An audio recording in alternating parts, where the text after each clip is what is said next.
Bruchim Abayim to the fifth in the continuing series of Shiurim on the Netziv's commentary on the Chumash Ha'omek Dova. In the previous lecture, we discussed the Netziv's understanding of what I would say is the natural content of man's spirituality. Meaning that in the Pasuk, in Bereshis, Perek Beis, Pasuk Zayin, when it says, Vayipach ba'apav nishmas chayim, that HaKadosh Baruch, well, let's begin from the beginning of the Pasuk. Vayitza Hashem Elokim es ha'adam afa min adama. When God forms, Hashem Elokim forms Adam, man, afa min adama, dirt from the ground. Vayipach ba'apav nishmas chayim, and he blows in his nostrils the breath of life. Vayia adam nefesh chayim, man becomes a living creature, and the Netziv somehow carves for himself a interpretation, perhaps midway between that of Chazal, which understand that man is acquiring at this point what we would say is a Tzelem Elokim, certainly an intellectual apprehension of God, and between that of the Ramban and the Sforno, who understand that man at this point becomes literally a living creature, an animal. And then the Netziv says, no, the Netziv says that the Torah has expressed man's apprehension, man's understanding and his connection with the source of his life, the source of his creation, as in very, very natural terms, right? And therefore, the language nefesh chaya is not really just a living creature, but a creature that it has achieved its biological completion, its natural completion and perfection, that of perfection. And that's what the Netziv said. The Netziv says, just like an animal is called a nefesh chaya because it achieves its highest level of biological perfection, right? A person is also called chai, but in a different sense, right? An animal achieves its level of perfection because it can move, it can eat, it can fend for itself. But a person is called chai only when it reaches a state, that he has he has an intellect, a cognition, right? And therefore, and therefore he feels he has a intuitive connection with serving HaKadosh Baruch Hu. So in other words, the Netziv understood the man's spirituality is in fact actually a natural state of biological perfection. And we spoke about that in detail last time. Now, what we're going to do today is continue with the creation of man and man in Gan Eden, because the next pasuk after that, pasuk Ches, says explicitly, "Vayita Hashem Elokim Gan be'Eden mikedem." HaKadosh Baruch Hu plants a Gan in Eden, right, from the eastward. Vayasem Sham es ha'adam asher yotza, and he places man which has formed. This is not a very good English translation. It's almost a paraphrasing of the pasuk. And then the pasuk says, "Vayatzmach Hashem Elokim min ha'adama kol eitz nechvad u'marev v'tov l'machal." HaKadosh Baruch Hu causes to sprout from the earth all different types of trees. Nechbad l'mareh, they're pleasant to behold, I guess to see, to apprehend. V'tov l'machal, and good to eat. V'eitz ha'chaim v'seichagan v'eitz ha'das tov v'ra. And the pasuk mentions that HaKadosh Baruch Hu caused to sprout from the ground the eitz ha'chaim and the eitz ha'das. Now, what one would expect is that the next pasuk should speak about the command given to Adam HaRishon, right? That he's allowed to eat from all the trees except for the eitz ha'das. And in fact, actually, if we skip over 5 pasukim to pasuk Tezayin, then in fact, Vayitzav Hashem Elokim al Adam leimor. Hashem Elokim commands man and tells him, "Because eitz hagan ochel techel, you can eat from all the trees of the Gan, all the trees of Gan Eden. Eitz hadas tevera leisoicha mimenu, but you cannot eat from the eitz hadas." However, what happens is that we have an insertion of 5 pasukim that speak about a bifurcation of rivers, and this insertion doesn't really seem to have anything to do with the creation of Adam HaRishon, his placement in Gan Eden, and the command not to eat from the Eitzadas. So in Pasuk Tes, after the Torah tells us that man has been placed in the Gan Eden, it says Vayasmach Hashem. It says, I'm sorry, in Pasuk Tes, Pasuk Yod. It says V'nao Yetze Eden. A river comes out of Eden, comes forth from Eden. Lahashkoi says, Lahashkoi says Hagan, right, to water the Gan. It's interesting. And now Yetze Eden is Lashon Hoive, the present tense. Umisham Yeporet, and from there it splits off. V'hoyol Abor Roshim, and splits up into four directions. And then the Torah details the rivers and their names. In Pasuk Yud Aleph, Shema Echad Pishon. The name of one river is Pishon. Was is called Eretz Chavila. It goes around, right? The Eretz Chavila, Asher Shem Azov, the place where there was gold. Uzav Ha'orat HaYitoiv Sham HaBadoilach Eved HaShoyam. It speaks about the gold to be found in Eretz Chavila. It speaks about different stones. And then Pasuk Gimel Shem Hanau Hasheni Gichon. The second river is Gichon. Was is called Eretz Kush. That goes around Eretz Kush. Shem Hanau Hashlishi Chidekel. The third river is Chidekel. The Hoylech Kidmas Oshav Hanara Vihu Pras. And the fourth river is Fras. So in other words, the Torah is coming to tell us geographical details which don't, in a certain sense, have really anything to do with the continued narrative. In other words, the creation of Adam Arishan is placed in the Gan Eden, and it's with the commandment not to eat from Eitzadas, right? Should constitute one narrative continuum. The insertion here, I'm saying the appeared insertion of these psukim doesn't seem to have anything to do with the story, and it's quite irrelevant. Now, in fact, actually, not to mention the fact is that what are these details important in any sense? So, in fact, actually, the Netziv speaks about this in detail. So, in Pasuk Yod, V'nao Yetze Me'eden Umisham Yiporet. So, says the Netziv, Hinei Ein Safek. There's no doubt. Sha'inyan Hu Kamashmo. It says, certainly, right, we have to understand this literally. In other words, the Torah is not coming to tell us about anything but actual rivers and actual geography. But nonetheless, as says in Netziv, from this we can, in fact, actually learn about halichas oilam v'tachlis chai adam. In other words, the purpose of man in the world. And halichas oilam means something about the world. In other words, from these rivers we can learn something about the world and something about the the purpose of chai adam, of people's lives. But in fact, actually, the psukim meant to be understood literally. The beloy zeh, because if we have nothing to learn from this, there's nothing to learn from this. My nafkamina, what does make a difference? What does make a difference if there are four rivers emerging from Gan Eden? These four rivers, constitute the entire. Are these four rivers the basis of the entire world? There are many rivers in the world that exist in the world that don't come from Eden. I hear the Netziv understood that the world is a lot larger than Eden. Okay, interesting. And in addition, it says the Netziv, in fact, actually, people living in this part of the world don't even know they're coming from Eden. It says no, it says the Netziv, geographers, the Netziv is actually saying that if you would ask a geographer, he wouldn't even tell you this geographical fact, or this fact about, this biological fact about the rivers. It must be that these rivers actually somehow go underneath the ground and then they emerge. So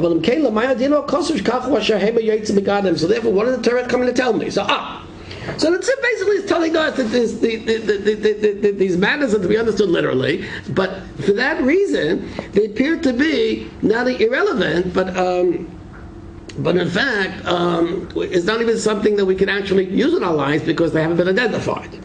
Okay, so certainly says that the Netziv is coming to teach me something. Now, the Netziv, interesting, brings a Gemara in Bechoros. Once again, this is the Shita of the Netziv, the Zitz and Laban. In other words, we're supposed to understand the Chumash and the context of Chazal. that Chazal are going to give us an insight into the background, or the way we're supposed to, the background within which the psukim are being said. This, in this case, is going to be the geological background, the natural background, and as a result of this, the Netziv is going to go on at length and tell us what, in fact, actually we could learn about the purpose of human lives, as he mentioned earlier. Now, the Netziv brings a Gemara in Bechoros, right? The Gemara in Bechoros, Daf Nun Hey Amud Aleph, and there the Chazal tell us, the Netziv paraphrases Chazal, that the three rivers are actually lower, lamata from pras, miskal to mimeno. In other words, if a person looks at the psukim, one would understand that there is in fact actually a Nal Yetzim Eden, that's the original river that comes from Eden, and that now, in fact, bifurcates into four rivers, right? The four rivers are Pishon, then Gichon, Chidekel, and Fros. That is what the psukim are literally saying. However, according to Chazal, it appears Chazal are telling us that in fact, actually, that Fros, right, is the now that exists before they bifurcate, right? In other words, the now that comes from Eden is actually Fros. And Fros, or Pras, right, in fact, separates into three larger rivers. In other words, even though in the Chumash we have the original river that's Yetzim Eden and separates into four rivers, one of whom is Pras, that's what the Chumash appears to be saying. That's from the riverside. But from the Chazal side, the last river, which is mentioned, which is Pras, that's actually the original river. That's actually the original river, and Pras actually bifurcates into three rivers, which are Pishon, Gichon, and Chideka. And the Pras no longer. There's no Pras. There's only three. No, but there's only three rivers that emerge from Pras. There was Pras is the original river. Pras continues as well. There's four at the end. Well, Pras is the original river from which the three rivers emerge. The three rivers emerge from Pras. Okay, that's what Pras is the source of all these three rivers. Okay? So it's interesting is that what are Chazal doing? What Chazal are doing is that they're taking the fourth river, which is mentioned in the Chumash, which is the river which splits off from this main river, which from Eden. In fact, actually, it would appear that maybe there's a symmetric bifurcation of the rivers. But in any case, it's the fourth river, the last river that's mentioned. And what Chazal are telling us is that this last river, Pras, that's actually the original river, right? Which brought forth, or from which emerged, the other three rivers. In other words, what we're doing is we're making a 180-degree turn, almost like a Moebius strip. You have a concept in mathematics called the Moebius strip that you begin with. What's the type of a manifold in which you begin with one set of coordinates, and then there's a twist, and then all of a sudden the coordinates are turned around. So in other words, it's as if, according to Chazal understood the Chumash is, the Chumash is actually giving us two acts of reference, two directions, or two perceptions, or two references, which are the opposite of each other. In other words, if a person is at the original river, it's as if Paras is branching off at the very, very end.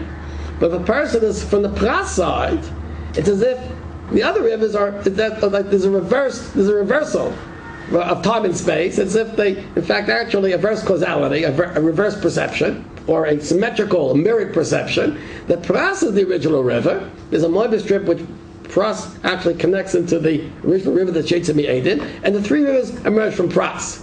Very interesting. I won't call it an optical illusion, but an interesting conceptual, philosophical, and literary.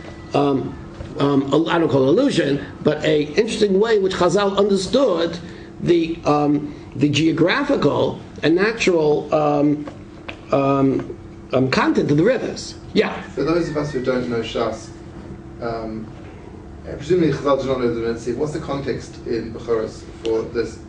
And the Gemara, I think it says bringing, I think it's an Agata thing, Shas. It's an Agata in Bechoros. Okay. Agata in Bechoros. Okay, now, right? Actually, I think actually in Bechoros, okay, well, it could possibly be speaking about Gvois. He goes speaking about Gvois. Okay, right, it's Gemara in the Dorim, I know for sure. It's about Gvois too. In any case, like this.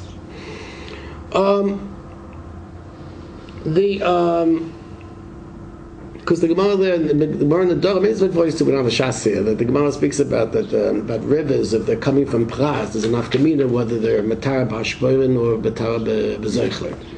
So the Gemara in the Dorim, Gemara in the voice too, I think maybe in B'Chayos too, and then okay, fine, now. Says the Netziv, is that there are 4 types of people. And the 4 types of people receive spiritual nourishment, or tanu. In other words, the Siv says that we're referring here to the tanu, the spiritual nourishment, or the spiritual pleasure that people receive in this world. This is, of course, not the ultimate spiritual pleasure, the tanu that people look at in the next world. It seems to be the closest thing in this world that we could say there's an apprehension of a spiritual pleasure. And the Siv says that there are 4 types of people. And he lists these 4 types of people, and somehow the Naharis, actually the main Nahar, which is Pras, is going to be actually Talmidei Chachamim. Right? Those people who collect intellectually with the Torah. But there are other people too who serve different functions, and either people who are involved, people who amass wealth, politics, economics, people who do chesed for other people, maybe political leaders, people who people who are meant to serve. He speaks about noshim, avodim, etc., etc. It's going to be Eretz Kush. But what the Netziv says interesting is that the Netziv understands here that by using Chazal, the Zitzenleiten of Chazal is that the notion of the rivers, I won't call it a metaphor, I think it's a poor word, but somehow the notion of the rivers, maybe in the Caesarian sense, a symbol, is the way in which we understand man's connection with spirit from a transcendental spirituality, and that this transcendental spirituality, right, connects to man on different levels. Each person has a different type of spiritual connection by which he connects with something which is higher from him.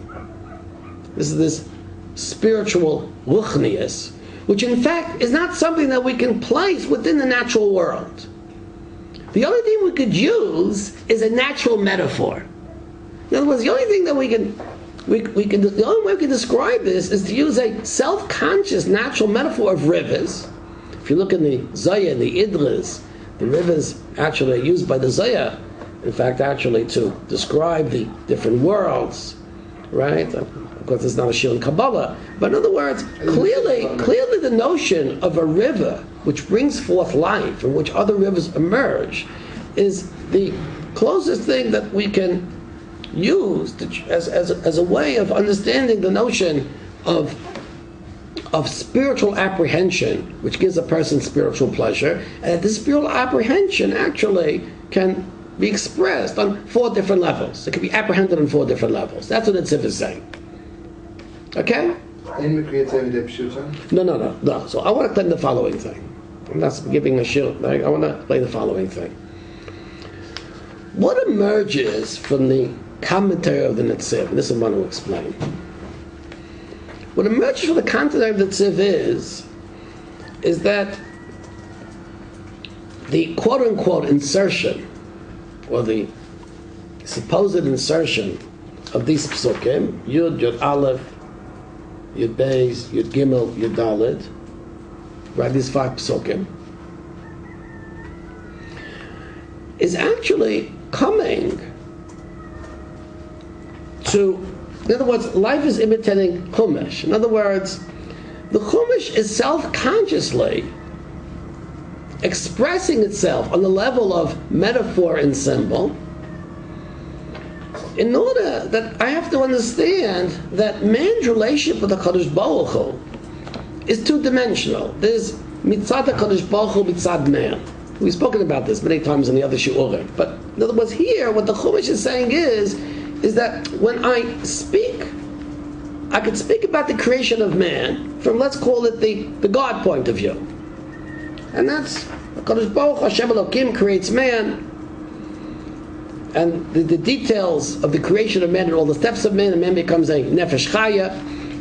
But there's a dimension which, in fact, we have to understand that from man's, in other words, God, we can describe God's acts of creation, but ultimately God in and of himself is beyond man. And when the only thing that we can do is describe God from man's point of view. In other words, we can describe a Kadosh Baruch Hu as a creator. There's a Kadosh Baruch Hu in and of himself, but Kadosh Baruch Hu in himself is beyond man's ability to apprehend. So this can only be understood from man's subjective point of view, from the man point of view. I can describe God's acts, but in the admitted failure of trying to describe God in of himself, I have to try to understand from man's point of view as man receives what man receives from HaKadosh Baruch Hu. And that's what the Torah is doing. The Torah is shifting panoramas. The Torah is shifting dimensions. And the Torah does this. And in fact, this shift of dimensions is, I want to claim, the Torah's way of telling us that man has a tzelem Elokim. In other words, the Torah is not going to make a detailed description of man's tzelem Elokim, because man's tzelem Elokim is something which, in a certain sense, is beyond our ability, man's mental ability, man's intellectual ability to describe objectively. All the Torah can speak about is use, in fact, actually a type of a metaphor from which we're supposed to understand that this is a metaphor which, in fact, describes man's relationship with spiritual pleasure, man's relationship with something which is actually transcends him. So, in fact, I think that Netziv hit it exactly on the point. The purpose of the Chumash is to present something which ostensibly, even though it's real, it's physically in the world, nonetheless it's something from which we're supposed to understand to be not only a geographical fact, but something by which we could use as a symbol in order to express man's relationship with the Kadosh Baruch Hu. And in fact, this viewpoint from the standpoint of man is man, actually this in fact describes or actually gives us the feeling, the activity of our relationship with Kadosh Baruch Hu from our point of view. And as a result, of course, was our relationship with Kadosh Baruch Hu from our point of view, that's to learn the Chumash, that's to darshan, to understand, apprehend the Chumash. And that's what the Netziv does. The Netziv takes actually the words of the Chumash. He speaks about Zav, he speaks about Pishoin, he speaks about Gichoin, and looks for all interesting, creative understandings of the words, of the rivers, as indicating these four levels of man's connection with spiritual, with spiritual pleasure. So, in other words, what if you would ask the Netziv, where is it mentioned in the Chumash that man gets a tzelem Elokim, means man's connection with that which is transcendent, which is ultimately cannot be apprehended? The Netziv would say the Chumash, this is something the Chumash cannot detail. It's only that man can understand for himself as he tries to decipher and understand the depth of the Chumash itself. And that's in the terms of fact actually doing that, but in search of these pesukim. Now it's very, very interesting that, and after that, once again, after the Chumash has done that, man has a tzelem Elokim. Of course, the most important aspect of man's tzelem Elokim is that he can relate to a Kadosh Baruch Hu's tzivuyim, relate to Kadosh Baruch Hu's commandments. And in fact, actually, that's what comes next in the Chumash. Kadosh Baruch Hu gives him the commandment that he can eat, be called Eitzagan, Ochel Teichel. And also too, in Pasuk Yud Zayin, the Kadosh Baruch Hu forbids him to eat from the Eitzadas, Toivara, Ki b'yom ha'chacham benu mois tomos. From the day that you eat from the hadas, mois tomos, you will surely die.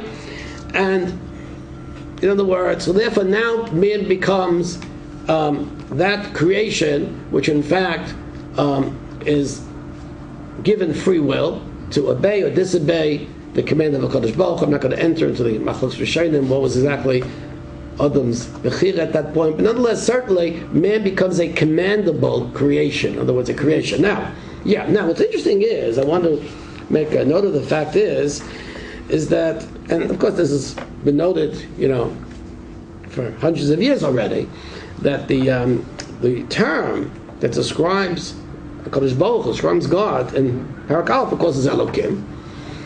And the term that describes HaKadosh Baruch Hu in Parak Beis is Hashem Elokim, Yud Kei Vav Kei Elokim.